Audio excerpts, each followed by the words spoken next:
Selamat datang di tugas pertama kita, yaitu membuat Podcast. Dengan saya Fania Maulida. Saya Marisa Tiara. Saya Divya Surya. Saya Faizul Palpi. Saya Falsa Kiki. Selamat mendengarkan. Halo semuanya. Jadi di sini kami bersama teman-teman sekalian akan mungkin melakukan pembahasan yang cukup menarik yang sering kita temui di saat ini, khususnya perkembangan industri ya, yaitu revolusi industri 4.0. Namun sebelum kita mungkin membahas lebih lanjut ya apa itu revolusi industri 4.0, mungkin di sini kita harus mengetahui terlebih dahulu bagaimana sih perkembangan dari revolusi industri ini dari masa ke masa. Berarti apabila ada 4.0 berarti ada sebelumnya, yaitu ada 1.0, 2.0. ya, 3.0. ya benar sekali. Jadi mungkin dari teman rekan-rekan sekalian mungkin ada yang tahu atau mungkin ada yang mau mengawali nih bagaimana sih perkembangan awal dari revolusi industri dari yang pertama mungkin 1.0. Ayo teman-teman sekalian. 1.0 itu yang menemukan mesin uap itu nggak sih? Ya, benar. Jadi di revolusi industri 1.0 itu terjadi di 1800 sampai 1900. Di situ itu mulai muncul mesin uap yang bisa membuat manusia ini menjadi lebih mudah untuk pekerjaannya, karena mesin uap ininya sudah ada penemunya, yaitu siapa penemunya revolusi industri 1.0? James Watt. Wah, ya, James Watt benar sekali. Jadi pada saat peralihan mungkin itu benar-benar peralihan dari konvensional sekali ya. Dari konvensional. Dari yang awal mulanya manusia saja, jadinya mungkin ada pabrik yang produktivitasnya menjadi meningkat. Sudah mulai ada alat yang dulunya kita mungkin pakai hewan atau pakai Tenaga manusia. Ya, benar sekali, pakai otot manusia itu sendiri ya. Perekonomian meningkat dan mungkin merubah aktivitas dari manusia itu sendiri. Oke, selanjutnya ada revolusi industri 2.0. Ya, benar sekali. 2.0 ini terjadi di abad 1913 kan? Jadi di revolusi industri 2.0 ini muncul menemukan adanya listrik yang awalnya tadi di dalam mesin uap masih membutuhkan manusia yang menggerakkannya. Namun sekarang di revolusi industri 2.0 sendiri, setelah adanya listrik, jadi manusia ini hanya akan mengatur listriknya itu tadi untuk menggerakkan mesinnya itu tadi, tanpa perlu adanya tenaga manusia tadi. Sekarang industri dari manufaktur juga berkembang, contohnya dengan adanya penemuan Alat-alat buat perang kedua itu loh. Iya, untuk memproduksi senjata waktu perang kedua. Itu kan salah satu dampak dari adanya revolusi industri 2.0. Jadi benar-benar sangat berkembang sekali, pesat sekali setelah revolusi industri. manufaktur di berbagai bidang ya. Khususnya pada saat itu kan emang zamannya perang dunia ya. Jadi teknologi itu digunakan untuk perang dunia.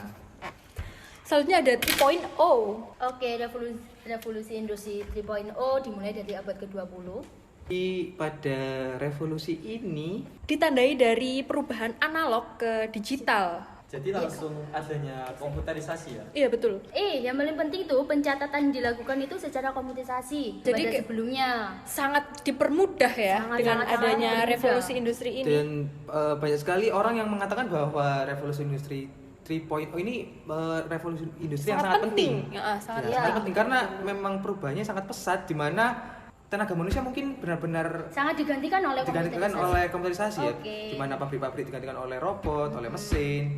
Jadi manusia hanya memprogram dari robot-robot tersebut. Dan masuk yang keempat yang saat ini kita rasakan ya, saat ini kita rasakan sekali, itu revolusi industri 4.0. Ya, 4.0 benar sekali. Jadi pada revolusi 4.0 ini di sini kita menghubungkan teknologi otomatisasi dengan teknologi cyber. Ya, jadi dengan revolusi 4.0 ini bisa membuat pemikiran manusia ini berubah. Yang awal mula mungkin kita nggak ada seperti belanja online. Sekarang kita mungkin agak malas untuk pergi ke mall, untuk pergi ke manapun untuk membeli barang, kita bisa langsung melalui HP kita, melalui gadget kita bisa langsung menemukan apa yang kita inginkan. Ya, benar sekali. Jadi mungkin dari revolusi industri ini juga merubah kebiasaan kita ya sebagai manusia, di mana kita dulunya mungkin melakukan hal yang mungkin membutuhkan waktu atau aktivitas yang lebih lama di luar rumah, kita sekarang bisa melakukannya di dalam rumah. dan membuat lebih efisien? Ya, karena pada dasarnya revolusi industri 4.0 ini terfokus pada teknologi digital dan IoT, yaitu Internet of Things. Mungkin kita langsung masuk saja ke pembahasan berikutnya, yaitu kita mengaitkan bagaimana sih revolusi industri 4.0 ini mempengaruhi bisnis atau dunia bisnis atau perekonomian kita ya, yang benar-benar menurut saya ini benar-benar sangat mempengaruhi sekali revolusi ini. Ya, biasanya apalagi zaman sekarang mungkin trennya digital bisnis, yaitu bisnis yang berorientasi pada digital. Faktor pendorong industri 4.0 dan pengaruh bisnisnya itu apa saja sih menurut kalian? Mungkin kalau dari opini saya sih, kalau yang sangat berpengaruh sekali itu mengenai peningkatan volume data dan kekuatan komputasi dan hubungan konektivitas antar manusianya. Jadi di mana kita dengan menggunakan internet, dengan menggunakan teknologi saat ini juga dapat mempermudah kita dalam memperoleh data. Jadi kita dapat menganalisis data tersebut, dapat istilahnya menggunakan data tersebut untuk meningkatkan produktivitas dari produksi kita. Mungkin ada faktor yang lain? Ya, jadi kita bisa tahu ya dari penjelasan sebelumnya kalau misalnya terjadi revolusi 4.0 ini itu membentuk interaksi baru antara manusia dengan mesin. Ya, pastinya itu. Ya, terus juga terdapat perbaikan instruksi transfer digital ke dalam dunia fisik seperti ada robotika, terus juga contohnya seperti 3D printing seperti itu. Lalu juga selama revolusi 4.0 ini semuanya serba digital. Jadi misal kalau seperti 3.0 kita masih membutuhkan flash disk untuk data. Jadi Namun masih sekarang manual. Di revolusi 4.0 kita bisa menggunakan email atau mungkin yang lainnya tanpa perlu harus kita tatapan langsung dengan klien, kita bisa langsung mengirimkan data-data. Kembali lagi ya, kita mengatakan lagi ke revolusi industri 4.0 dengan bisnis. Bagaimana sih dunia bisnis sekarang menghadapi perubahan di era revolusi industri 4.0 ini? Banyak sih, kalau misalkan revolusi industri 4.0 ini banyak sekali dampaknya ya, dampak positifnya banyak sekali. Ya, mungkin kita bagaimana cara menghadapinya, apalagi kita kan termasuk generasi digital. Mungkin perlu adanya adaptasi ya sebelumnya dari manusia itu sendiri dalam menghadapi utamanya untuk masuk ke dunia bisnis dari revolusi industri 4.0 ini. Utamanya dari sebelumnya kita konvensional, untuk dimasukkan ke dunia digital, pastinya bisnis itu tersebut itu juga harus mengalami penyesuaian yang bisa dibilang mungkin cukup lama ya untuk melakukan penyesuaian tersebut. Sebuah perusahaan atau bisnis harus melakukan identifikasi terlebih dahulu bagaimana kita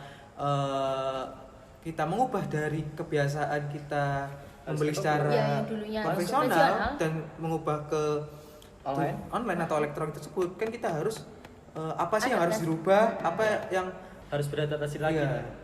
Selain itu kita juga harus meningkatkan soft skill kan. Soft skill penting. Karena untuk menghadapi perubahan-perubahan pada tahun yang akan mendatang itu kan dibutuhkan para pekerja yang memiliki soft skill sebagai pemecah masalah yang cukup kompleks, pikiran yang kritis dan kreativitas.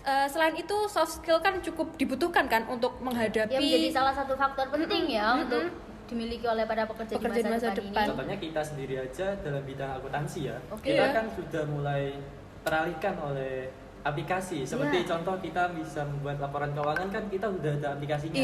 Jadi kita sebagai akuntan ini merasa tersaingi dengan mesin gitu. Jadi mau gimana pun kita harus bisa meningkatkan soft skill kita ya. Tidak tergantikan lah oleh komputer. Oke. Kalian tahu gak sih, Rek, peluang bisnis di era 4.0 itu apa? Banyak sekali. Kalau kita bicara, mungkin bicara tentang istilah startup ya. Di sini banyak sekali startup digital utamanya di Indonesia pada bidang berbagai bidang. Ada financial, fintech, termasuk bisnis jual beli online itu. Ya. Marak sekali itu. Mungkin dari podcast ini kita belajar ya mengenai bagaimana kita di sini dari belajar perkembangan revolusi industri. Mungkin sekian ya dari podcast kami ini. Sekian, terima kasih. Selamat pagi, siang, sore, malam, sore, dodo. Assalamualaikum warahmatullahi wabarakatuh. Sehat selalu.